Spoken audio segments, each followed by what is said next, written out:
Back in court, a second man accused in a bizarre kidnapping and assault of another man appears before a judge.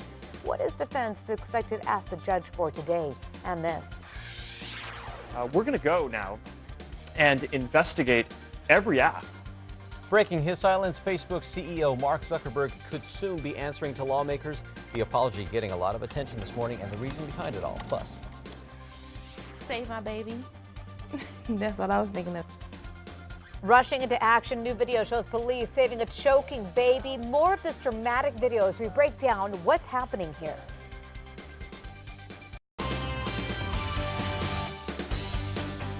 Good morning, everyone. Welcome to KRQE News 13 this morning. I'm Krista Gutierrez. and I'm David Romero. Today is Thursday, March 22nd. We'll get to our news in just a moment. First, of course, we are talking weather. Good morning, Kristen.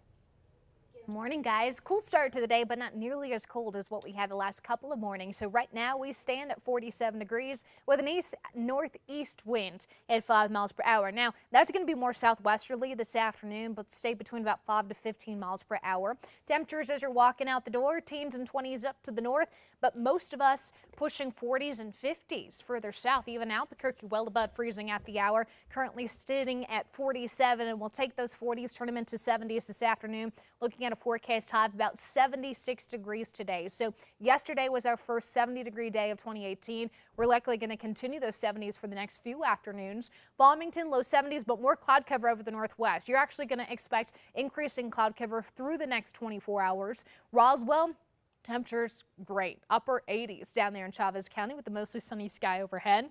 Santa Fe, temperatures for you too, getting back to the 70s with increasing cloud cover later this afternoon. Now the wind will also be on the rise here, and that's going to be a huge issue for us tomorrow. You'll notice the temperatures falling to the low 70s on Saturday, but still above average for us through this weekend. The rain and snow chance is not for everybody, but there is that potential coming in tonight. I'll break down who's favored for those showers coming up in my full forecast.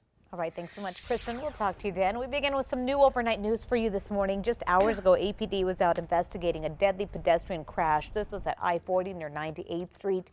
Here's what we've learned so far. Police say a semi-truck hit a pedestrian around 11 o'clock last night on the I-40 westbound off-ramp at 98th Street. The pedestrian was killed. Police closed off that ramp for several hours. As we've heard this morning, and we've also seen from our KRQE News Tracker, that road is now back open. On to other news happening today. One of the suspects accused in the kidnapping and beating of a man is expected in court today. News 13's Fernanda Lopez is here live with more. Crystal and David, Chase Smotherman is one of three initially accused of torturing and beating a man in a home in the Westgate area, allegedly over drug money. The victim told police his attackers forced him to look at a computer screen with a picture of his best friend, John Soika, who appeared to be dead and mutilated. Police arrested Smotherman along with Mariah Ferry and Mitchell Overhand. Smotherman and Ferry are also accused in Soika's murder. Now today, Smotherman is expected in court for a motions hearing. His defense is asking the judge to disqualify the DA's office. They also have a couple of motions involving independent examinations of Ferry's iPhone and a thumb drive. We'll let you know what happens today in court. Smotherman's trial on that kidnapping case is scheduled to begin next month. His murder trial is set for July. David? All right, thanks, Fernanda. Now, jurors found Mitchell Overhand guilty of false imprisonment and conspiracy to commit tampering with evidence yesterday. He faces up to 5 years in prison. Details for you into the Facebook data breach. This morning, Facebook CEO Mark Zuckerberg is apologizing. This for an app that was able to gain access to the personal information of 50 million users without their consent, calling this a major breach of trust. And I'm really sorry that this happened. We have a basic responsibility to protect people's data. And if we can't do that, then we don't deserve to have the opportunity to serve people. In his first interview since the news broke last week, Zuckerberg says he believes it's time to impose even more regulations on tech companies. In 2014, Facebook did change its policy limiting data that third-party developers could access. A data scientist passed data to Cambridge Analytica, which is a breach of that policy. Zuckerberg says it was a mistake to trust Cambridge destroying the information.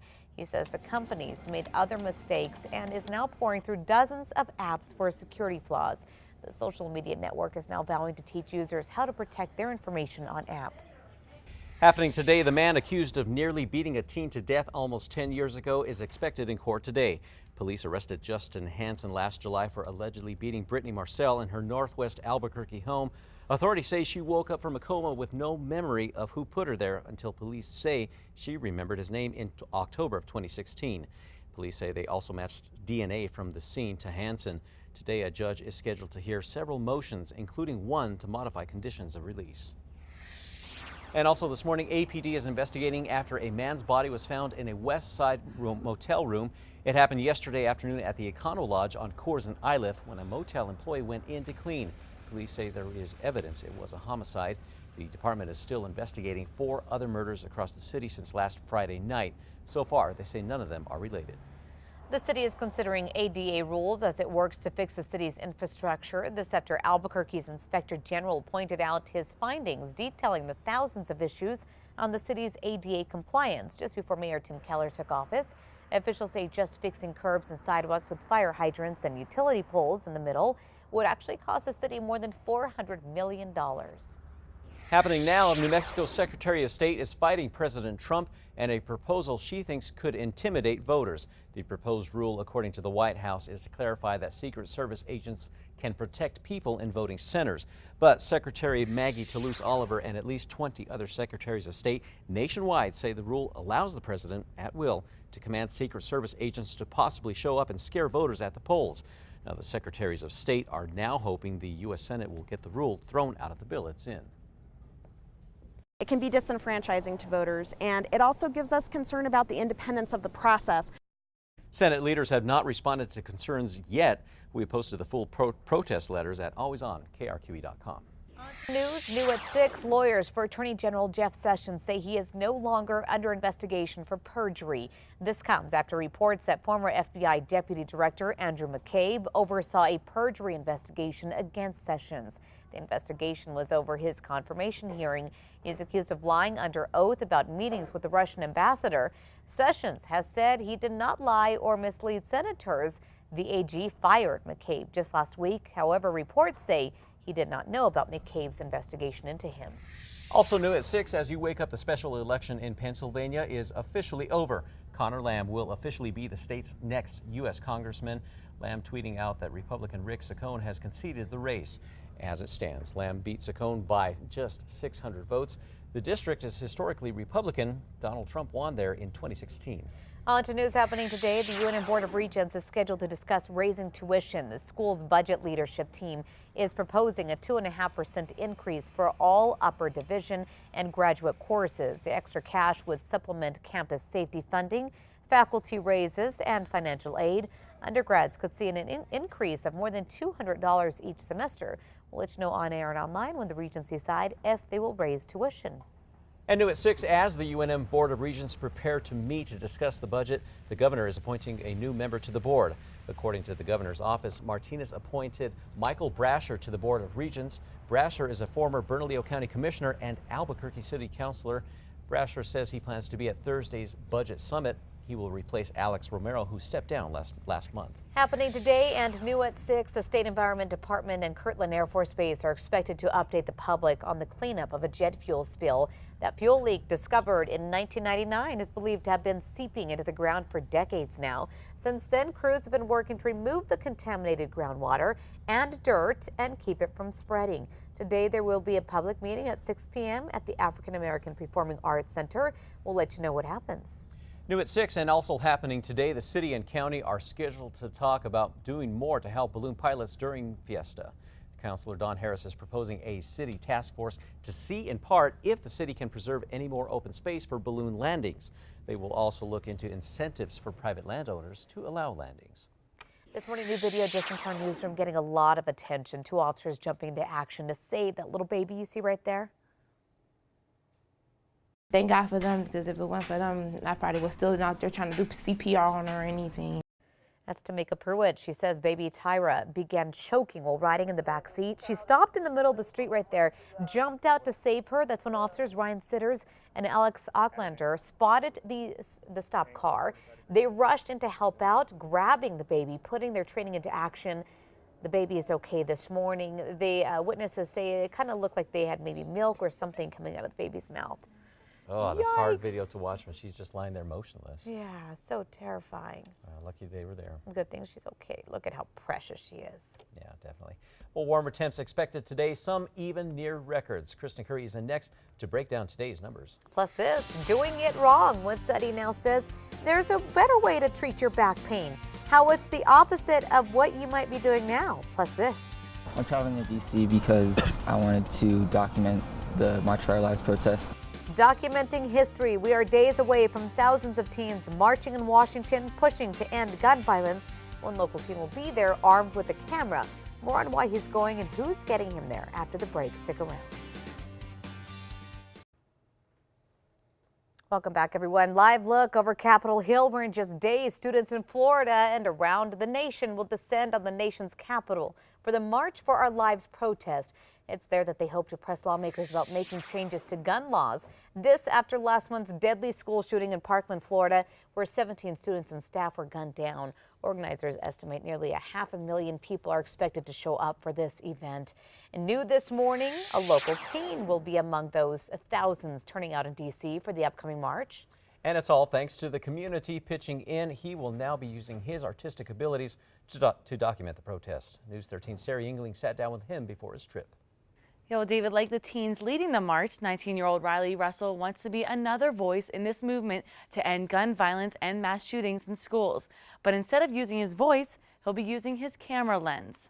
There's so many young people involved in just the whole process, and I wanted to be just another person, a young person out there, just capturing everything. On Saturday, kids and families will take to the streets of Washington, D.C. for the March for Our Lives rally, demanding that their lives and safety become a priority in schools throughout the country. This after a mass shooting at a Parkland, Florida high school on Valentine's Day. Russell says he was so inspired by the teens who have been using their voices to spark change that he wanted to do something as well. Now working as a freelance photographer, he created a GoFundMe page in hopes of raising funds to travel to D.C. So far, the page has raised enough money for his flights and enough money to spread the messages of those marching. Shed some light on what the actual situation felt like, the atmosphere, just all the emotions that are going through these people's minds, and hopefully to share some of the messages that they have. Russell says he will be blogging his experience on his website and posting his photos on Instagram. If you want to follow along, we've posted those links on KRQE.com. Back to you. All right, thanks, Sarah. Now, Russell's flight left for D.C. around 6 this morning. Okay, listen to this story. The nor'easter that's pounding the eastern seaboard gave some in Washington, D.C. an excuse to have some fun. Take a closer look at this video here. Some people can be seen having a snowball fight between the monuments on the National Mall, which some may consider a bit strange to spend the first full day of spring, but I consider that to be a whole lot of fun. I can't remember the last snowball fight I've had. Like, it's been a long time. We just had, well, we didn't have that much snow, but we just had one. When was the, my goodness, it was a few months ago. We actually had snow on the ground here. Enough to make one snowball. We had a few snowballs. Snowball. Well, and the thing is that my husband goes after the little ones, Yeah. just like, as if they were adults. That's what dads do. Yeah. You know? Yeah. And then they It's hide just him part of behind me, so guess who gets hit? Father role. Yep. Attaboy. All right, let's get started with look at your forecast. All right, thanks a lot, Steve. Now, new fact this morning, lower back pain sufferers are not getting the right care. This is according to papers published in The Lancet. The findings suggest that the best treatment for people with the condition is to stay active and work. Instead, the study also shows that many people are encouraged to rest and undergo unnecessary surgeries or seek prescriptions for painkillers. So kind of go in the opposite direction and make sure you keep it active and moving and loose. Maybe get out there and walk a little bit. That might help. Yeah, can't hurt. All right, blown away what had the Pope literally flipping his lid and the laugh he had after that. The story after the break. Plus, the world's oldest drink, the aged liquor found buried in China. How old researchers say this kettle of wine actually is. That story after the break. Welcome back. Aging wine and liquor is nothing new, but China may have discovered the world's oldest drink. Chinese archaeologists unearthed a bronze kettle in northwest China's Shanxi province. The kettle dates back more than 2,000 years. In it was about 300 milliliters of a milky white muddy liquor. Archaeologists say it's similar to yellow rice wine consumed in China. Now, the kettle is a sacrificial vessel dating back to between 221 and 207 BC. It was unearthed from a graveyard of commoners' tombs from the Qin dynasty. Interesting. Yeah, just take off the film off the top. You'll be good. No. Mix it with Coke, you'll be fine. Yikes. Oh, man. Crazy they were able to find this, though. Yeah, seriously. Wow. 2,000 years later. Yeah. All right, I love this next story. Pope Francis showed on Wednesday that even pontiffs enjoy a good laugh now and again. Take a look at this. The Pope struggled several times to fight against the wind in order to keep his white cap from flying off his head. This was during his weekly general audience at the Vatican. You see it right there? The wind finally claimed victory. Pope Francis had a good giggle as his cap flew off his head, landing right behind his chair. I know it's known as the Zachettle, but it usually stays on pretty good, but it's no match for the winds, No. obviously. No. The screen grabs are the worst. I Who did know. that? Like, why would they do that to him? Look at his face. At least they finished with the Yeah. smile. Yeah. That one's a good He one. There you looks go. so happy. Way to go, Pope Francis. It's like, fine wind, you Yeah. won. All right, 6:27 now. Still to come in the next half hour, concerns over bomb squad response times being raised in Santa Fe. We'll explain the reason why after the break. Plus, the suspected Austin bomber leaves a recorded confession. How much worse the situation could have been. I would classify this as a confession. The Austin bombing suspect made a 25-minute cell phone video. The latest on what investigators are learning, plus this. Cause for concern, 2 recent bomb squad callouts in Santa Fe raising questions about response times. Why the Santa Fe chief of police says something is missing from the department. We'll explain. Plus, wicked weather, both coasts being hit hard this morning, and the west coast can't seem to get a break. We are tracking the storm live this morning.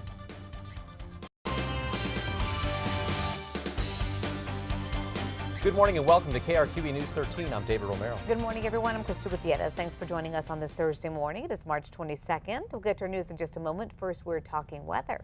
Meteorologist Kristen Curry has a look at that morning forecast. Good morning, Kristen. Good morning, guys. Pretty quiet here at home. We don't have a whole lot to talk about, just some high clouds out there with a temperature of 47 degrees here in the metro and an east-northeast wind at 5 miles per hour. Our temperatures across this state pretty comfortable by March standards. I mean, we are above average with those morning lows, seeing widespread 30s, 40s, and 50s. Coldest temperatures up near that northern state line, warmest down across south central areas. And the difference between right now and 24 hours ago, you'll likely notice it walking out the door, but by the numbers, it's a good 5 to 15 degrees warmer. So we are going to continue that warming trend this afternoon from yesterday's low 70s. We are well into the 70s today. We've got mostly sunny skies to start our Thursday. Cloud cover gets in here late as more and more of that moisture comes in ahead of our storm system. So near record warmth expected in areas of New Mexico today. Eastern Plains, I'm looking at you for that. Scraper storm comes in tomorrow. This is going to give us a round of wind and fire danger, but also some rain and snow. I'll have details on who can expect that rain coming up in my full forecast. All right, thanks so much, Kristen. We'll talk to you then. On to more developing news this morning out of Austin. This morning, authorities are likely pouring through new chilling video left on the suspected serial bomber's cell phone, admitting to the heinous attacks. But there's something missing. Authorities say in the 25-minute confession, he doesn't specifically give a reason as to why, leaving investigators searching for a motive today. In all, over the span of 3 weeks, 2 people were killed, 5 others injured. Now it came to an end after a police chase in Round Rock, Texas. The suspect, 23-year-old Mark Condit, detonated a bomb, killing himself in his car. This morning, Austin police say Condit left a confession on his cell phone. On this recording, the suspect describes the 6 bombs that he constructed with a level of specificity that he identified the differences among those 6 bombs. Now, even after listening to the tape, investigators say they are left with a lot of questions. They say he did not mention anything about terrorism or hate. This morning, investigators continue to look through Condit's Slugger Hill home and collecting evidence and searching for those answers. The investigators say they have already removed explosives and bomb-making materials from the home. After evacuating the entire neighborhood this morning, part of the street where he lived is reopened. Neighbors who knew Condit say he wasn't the type of person you would suspect of doing this. He was in my home and I didn't feel threatened in any way. He was very nice. And of course, police have also searched his parents' home. They have not found anything as of yet. We will continue to follow this on air and on the KRQE News app. Also new at 6, questions are being raised over why Santa Fe police are relying on the state's bomb squad to handle bomb scares. This morning, the chief of police says he hopes the problem will be resolved soon. The Santa Fe New Mexican reports there are 2 incidents in the last month where Santa Fe police were forced to call upon the state bomb squad based in Albuquerque. Both incidents turned out to be false alarms, but it did raise a question on delayed response. Santa Fe Police Chief Andrew Padilla tells the New Mexican they only have 1 officer that's trained to handle suspicious packages. Padilla says he hopes to have another federally qualified officer soon. Of course, we'll stay on top of the story for you. And on a related topic happening today, the Legislative Finance Committee is meeting at the state capitol to go over school safety.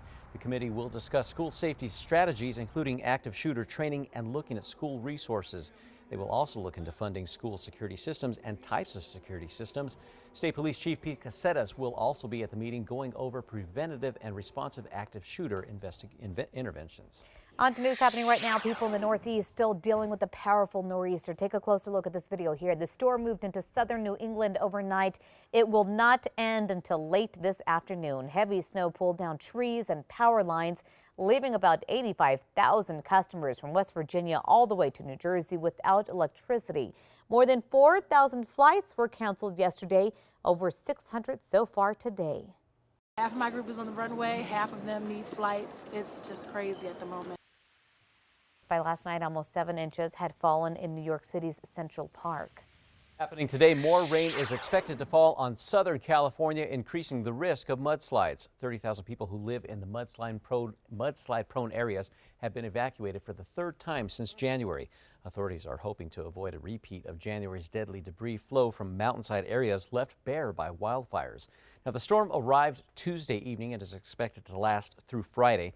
Let's go ahead and check in with meteorologist Kristen Curry, who's been tracking the coastal storms on both sides of the U.S. Yeah, David, I wanted to start with that nor'easter Crystal was talking about, because you can see it's still dumping snowfall from New York towards coastal Maine. A few more inches expected today before eventually this storm system kicks off to the northeast, but one of the heaviest late season snowfalls they've seen in years. On the flip side of the U.S. is heavy rainfall moving in over California. You can see the coverage just expansive from the top to bottom. They're looking at rain. Now, so far I've seen totals anywhere from about 1.5 inches up to 2 inches of rainfall. And it's not even just the rain either, it's the snow expected, and heavy snow at that. Winter storm warnings up for the Sierra Nevadas as we're talking 1 to 2 feet possible. Local higher terrain up to 3 feet possible. The green you see down there in SoCal is a flash flood watch. Of course, we're going to keep tabs on this storm for you and provide updates through the day. What's going on here at home? Well, I'll have those details here in about 5 minutes. On to news, new at 6. Xcel Energy will likely move forward with a massive wind project. The Santa Fe New Mexican reports the project is getting approval from the New Mexico Public Regulation Commission. The Sagamore Wind Project would be the largest wind farm in our state. Officials say it would produce enough energy to power 360,000 homes in New Mexico and in Texas. 2 youth soccer teams will be forfeiting their next games as they investigate a recent fight. Take a listen to this.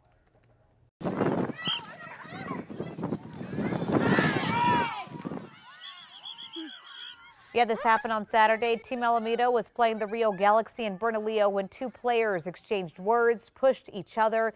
Then that fight broke out. Alameda's coach claims a parent from the Rio Galaxy grabbed and choked a 14-year-old female player, and also claims supporters of Rio Galaxy were yelling racial slurs at the predominantly Hispanic team. Rio Galaxy's coach says his team was also subject to anti-white slurs. We'll stay on top of this story for you. Wow, pretty dramatic video. Yeah, not good. Our next big weather maker moves in tomorrow. Kristen will show us what we can expect from this storm coming up in her full forecast. Also this, talk about a wild ride. You've seen these videos before, right? Of an amusement park ride. This one's going viral though. We're gonna let you hear why after the break. Stick around. Welcome back, everyone. A woman's reaction to an amusement park ride in Myrtle Beach going viral this morning. Take a look.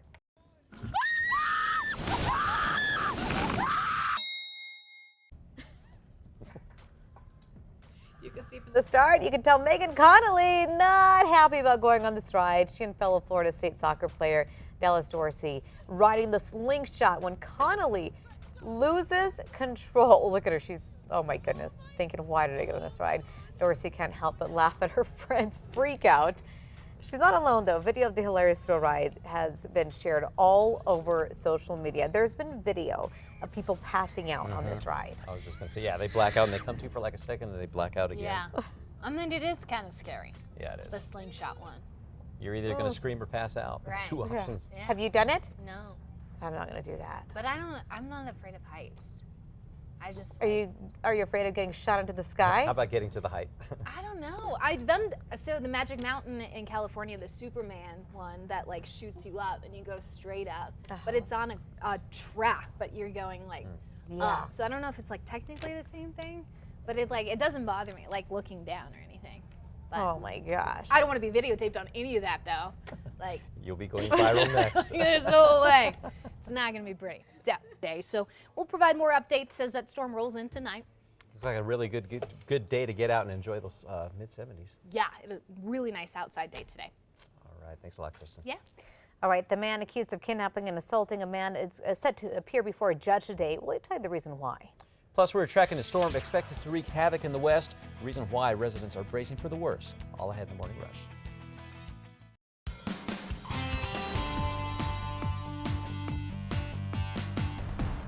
Time now for the Morning Rush. We start with Kristen Curry. Good morning. Looking at a mostly to partly sunny sky today, increasing cloud cover coming in over western New Mexico later on this evening, eventually giving way to some showers overnight into our Friday, but it's pretty much centered over the northwest plateau in southern Colorado, Albuquerque. If anything, it's a spot shower. Crystal? As you get ready to head out the door, we're following the day's top local stories. We start with Fernanda Lopez live in the Newsplex. Fernanda. Happening today, one of the suspects accused in the kidnapping and beating of a man is expected in court. Chase Smotherman is one of three initially accused of torturing and beating a man in a home in the Westgate area, allegedly over drug money. He's expected in court for a motions hearing today. His defense is asking the judge to disqualify the DA's office. They also have a couple of motions involving independent examinations of another suspect, Mariah Ferry's iPhone and a thumb drive. David? Now to some overnight news. This is a live look over on I-40 going westbound. I-40 near 98th Street is back open this morning, but just hours ago, APD was out investigating a deadly pedestrian crash. Now, police say a semi-truck hit a pedestrian around 11 last night on the I-40 westbound off-ramp at 98th. The pedestrian was killed. Police closed off that ramp for hours, but the road is back open now. On to news happening today. The man accused of nearly beating a teen to death almost 10 years ago is expected back in court today. Police arrested Justin Hansen last July for allegedly beating Brittany Marcel in her northwest Albuquerque home. Police say they later matched DNA from the scene to Hansen. Today, a judge is scheduled to hear several motions, including one to modify conditions of his release. Hansen is still in jail this morning. Happening now, the city is considering ADA rules as it works to fix the city's infrastructure. This after Albuquerque's Inspector General pointed out his findings detailing the thousands of issues on the city's ADA compliance just before Mayor Tim Keller took office. Officials say fixing curbs and sidewalks with fire hydrants and utility poles in the middle would cost the city more than $400 million.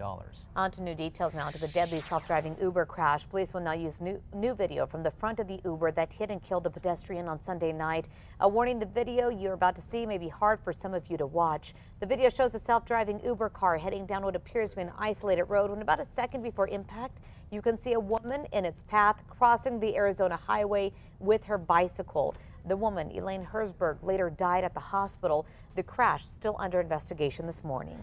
New at 6, the city and county are scheduled to talk about doing more to help balloon pilots during Balloon Fiesta. Councilor Don Harris is proposing a city task force to see in part if the city can preserve any more open space for balloon landings. They will also look into incentives for private landowners to allow landings on their property. Kristen?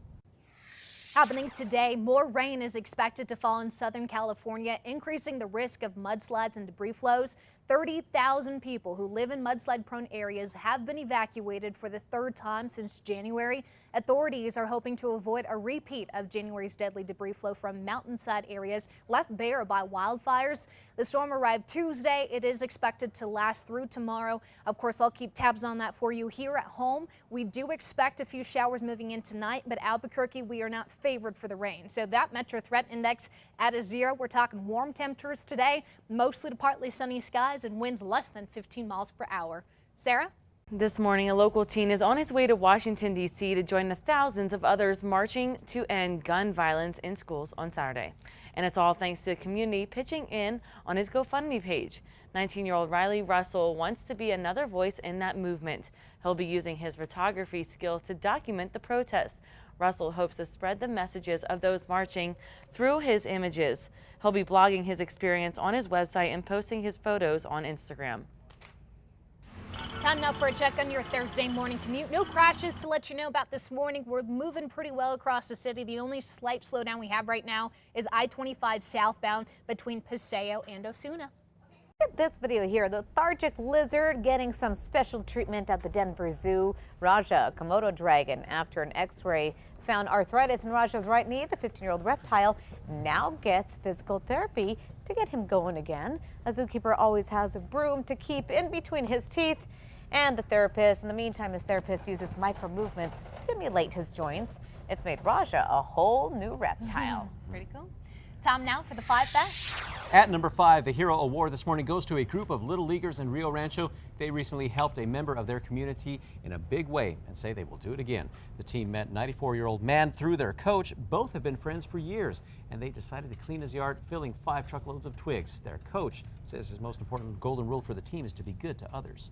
Number 4 now, take a look at this. The Union Board of Regents is scheduled to discuss raising tuition. The school's budget leadership team is proposing a 2.5% increase for all upper division and graduate courses. Some of that money will go toward campus safety. A portion will be used for faculty raises and financial aid. Undergrads could see an increase of more than $200 each semester. And number 3, warm temperatures across the state today. Albuquerque, mid-70s this afternoon. Increasing cloud cover over western and central areas here, but I do expect strong winds to return statewide tomorrow, with the northwest New Mexico and southern Colorado favored for rain and high mountain snow on Friday. At number 2, calls for better security at schools across the nation are still being heard this morning. Today, the Legislative Finance Committee is meeting at the state capitol to discuss school safety strategies, including active shooter training and school resources. The committee will look into types of security systems and how to fund the best option.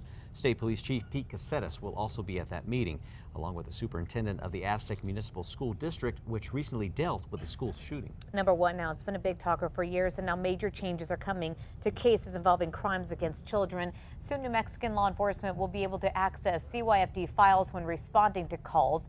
The new online portal allows officers to look up whether CYFD has ever been involved with the family, regardless of why officers are responding to that home. The idea came up after the death of 9-year-old Omari Varela in 2013. APD and CYFD had been called or referred to investigate abuse against the boy several times before his death. A whole lot more coming up for you now on Fox New Mexico at 7 a.m. Stay with us.